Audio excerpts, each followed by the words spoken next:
முதல்ல பெருமை வந்து 1 பேதுரு 5வது அதிகாரம் 5வது வசனத்திலிருந்து 6வது வசனம் வரைக்கும் என்ன சொல்லுதுன்னா, பெருமை வந்து ஒரு பாவம். இந்த பெருமை செல்ஃப் ரிலையன்ஸ், அதாவது சுய சார்பு என்ற ஒரு பெருமை இருக்கிறது என்று நிறைய பேருக்கு தெரியாம போயிடுச்சு.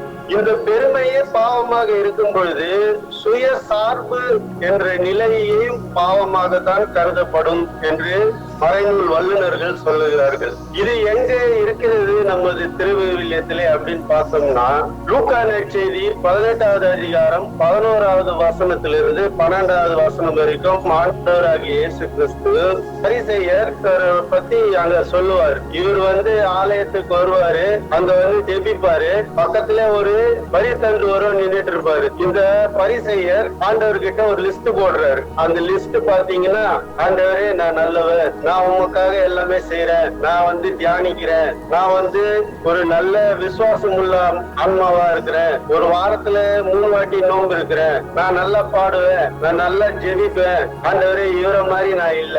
நம்ம சாதாரணமா நினைக்கிறதுதான். ஆகையாலே ஆண்டவரே எனக்கு எல்லா ஆசீர்வாதங்களும் கொடுங்க அப்படின்னு பெருமை பாராட்டுறாரு. நம்மளே நிறைய பேருக்கு இது தெரியாது. செல்ஃப் ரிலையன்ஸ்ன்றது ஒரு பாவம் தான், சுயசார்பு. இறைவனை சார்ந்து இல்லாமல் நம்முடைய சிந்தனையை சார்ந்து இருப்பது சுயசார்பு. இந்த சுயசார்பு ஒரு பாவம் என்றே கருத முடியாதபடிக்கு அது மூடி மறைக்கப்படுகிறது. நீங்க எந்த ஒரு ஆலயத்திற்கு சென்று எந்த குருவானவரிடமும் இதை பற்றி நீங்கள் ஒரு பாவமாக இதை கருதி நம்ம போய் பாவ மன்னிப்பு பெற முடியாத நிலை அங்க உருவாகுகிறது. ஆமா, நான் நல்லது தானே செஞ்சேன், இது எப்படி பாவமா மாறும்?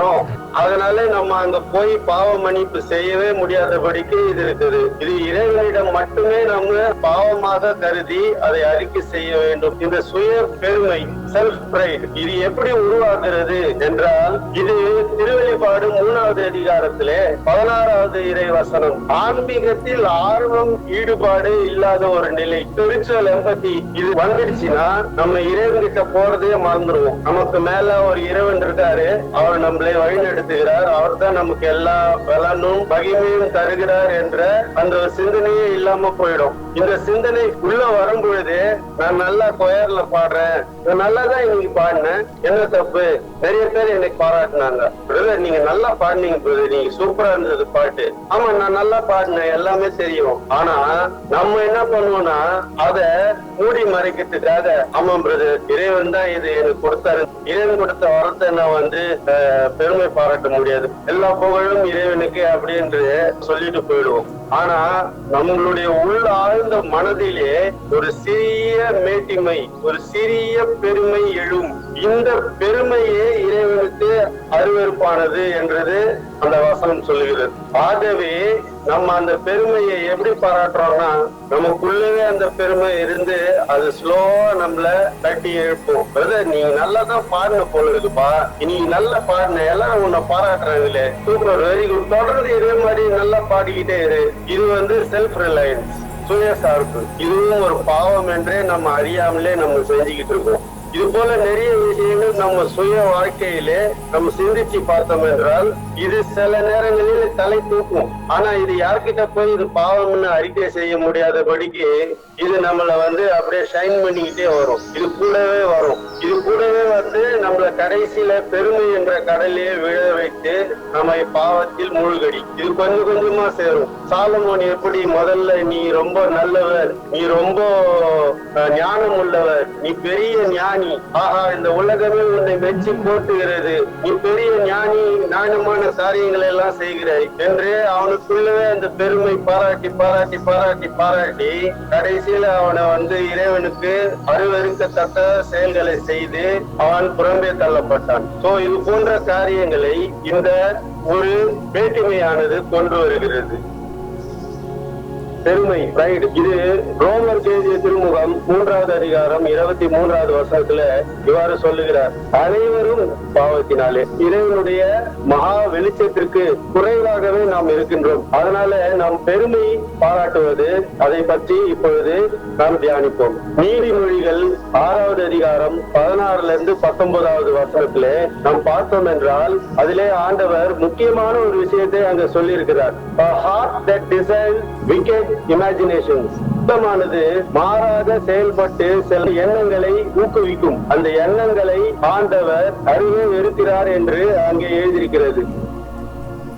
Self seeking glory, personal glory, renown glory. கடவுளுக்கு தான் எல்லா மகிமையும் மாட்சிமையும். ஆனா அதுக்கு நிகரான மாட்சிமையும் மகிமையும் சாத்தான் எப்படி எடுத்துக்கொண்டானோ, அவன் தன்னுடைய பிரஜைகளுக்கு இது எல்லாம் மொல்ல மொல்லமாக இன்ஜெக்ஷன் வச்சு ஏத்திக்கிட்டே இருக்கான்.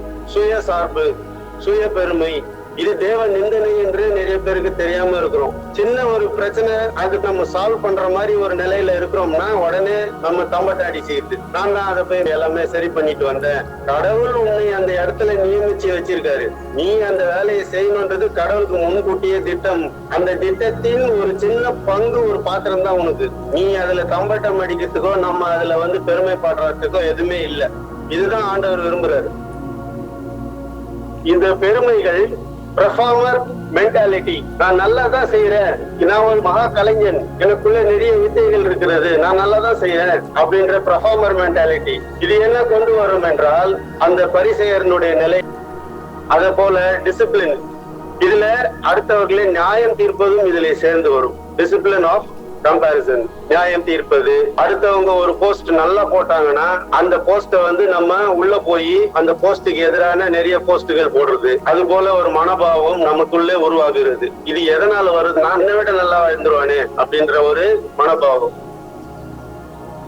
அடுத்தபடியாக பாத்தீங்களா, ரெஃப்யூசல் டு கவுன்சில். போய் மன்னிப்பு கேட்கறது கிடையாது.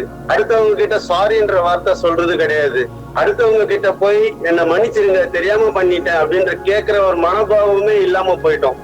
அக்கௌண்டபிலிட்டி எடுக்கிறது. நம்ம வீட்லயே கூட நம்ம ஏதாவது ஒரு தவறு செஞ்சோம்னா நம்ம பிள்ளைகள் மேலேயோ இல்லது மனைவி மேலேயோ கணவன் மேலேயோ குற்றம் சாட்டுவதுதான் பெரும்பாடாக இருக்கிறது. பிரதர் அவர் இப்படி செய்யறாரு, பிரதர் இப்படி பண்றாங்க, பிரதர் இப்படி செய்யறாங்க brother.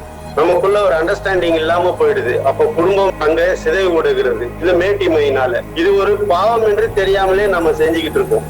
So taking accountability is very very important. ஆமா நான் செஞ்ச தவறுதாமா, இனிமேல் நான் செய்ய மாட்டேன், என்னை மன்னிச்சிருங்க. அது உங்க பிள்ளைங்க கிட்ட கேட்கறதா இருந்தாலும் தவறு கிடையாது. நல்ல கல்வன் பாருங்க, அவன் நல்ல கல்வன்.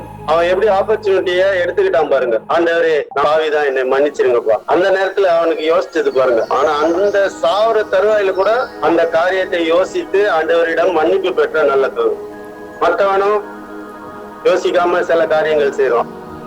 ஆனா நம்ம மன்னிப்பு கேட்கறது ரொம்ப பெரிய கஷ்டமா போயிடுச்சு.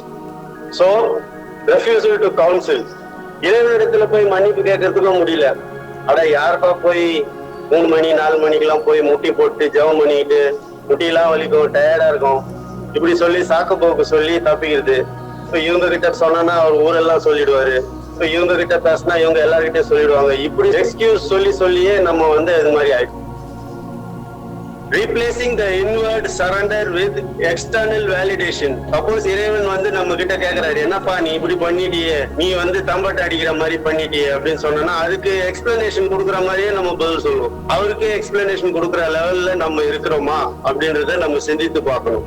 நம்முடைய ஆழ்ந்த மனசாட்சி நம்மை கேள்வி கேட்க வேண்டும். நீ ஏன் இப்படி பண்ண, நீ ஏன் இப்படி செஞ்ச அப்படின்னு கேள்வி கேட்கறத மூடி பூசி மழுப்பி விடுகிறோம்.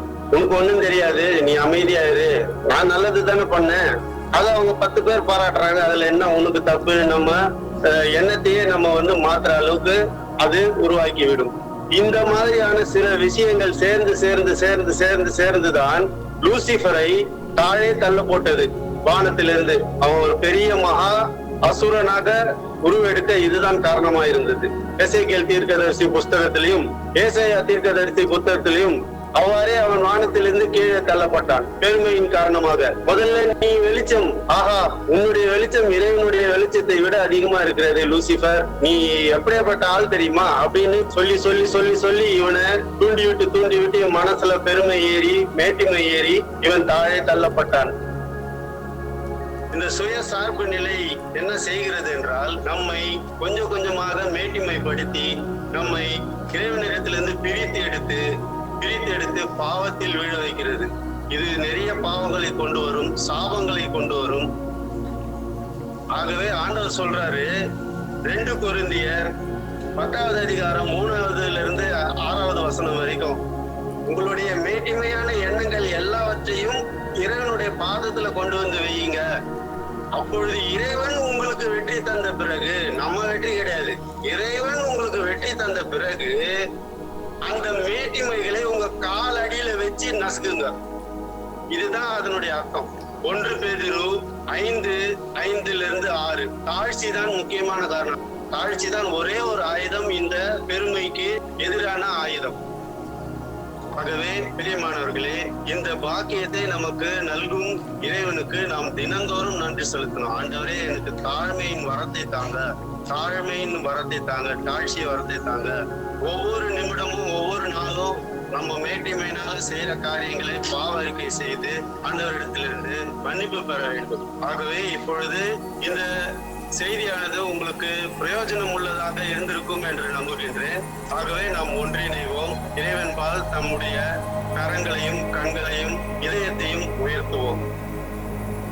எங்களை நேசிக்கின்ற அன்பு தகப்பனே, எங்களுக்கு மேட்டிமையின் நுணுக்கங்களை சொல்ல நீர் கிருபை பாராட்டினீர். அதற்காக நன்றி செலுத்துகின்றோம். ஆண்டவராகிய கர்த்தாவே, நாங்கள் எங்கள் வாழ்க்கையிலே மேட்டிமை அடையாதபடிக்கு, சுயசார்பு பெருமை அடையாதபடிக்கு எங்களை காத்தருள வேண்டுமாய் ஜெபிக்கின்றோம். ஆண்டவராகிய கர்த்தாவே, எங்களுக்கு தாழ்மை என்னும் வரத்தை தந்தருள வேண்டுமாய் ஜெபிக்கின்றோம். எங்களுடைய போர்வாளாக தாழ்ச்சியை நாங்கள் எடுத்து பயன்படுத்த எங்களுக்கு கிருபை பாராட்ட வேண்டுமாய் ஜெபிக்கின்றோம்.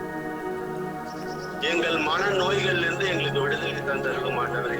உமது இரக்க பெருக்கத்தினால் எங்களை நினைவு கூறும். நாங்கள் அறிந்தும் அறியாமலும் மறைத்து வைத்து செய்கின்ற பாவங்களுக்காக எங்களை மன்னியும். நீர்தாமே மிகுந்த வல்லமையோடு எங்களை ஆட்கொண்டு எங்களை வழிநடத்தும். நாங்கள் செய்கின்ற ஒவ்வொரு காரியங்களிலும் உமது நாமம் மகிமைப்பட செய்தருளும். எல்லாவற்றிலும் உமது நாமம் மகிமைப்பட செய்தருளும். எங்கள் ஜெபத்தை தாழ்மையோடு, இந்த உள்ளத்தை எடுக்கின்ற ஜெபத்தை நீர் கேட்பீர் என்ற மிகுந்த விசுவாசத்துடன் எல்லா துதிகான மகிமையும் உமக்கே செலுத்துகின்றோம். எங்கள் ஆண்டவரும் இரட்சகருமான இயேசு சுவாமியின் நாமத்தில் ஜெபித்து ஜெயம் எடுக்கிறோம் நல்ல பிதாவே. ஆமென்.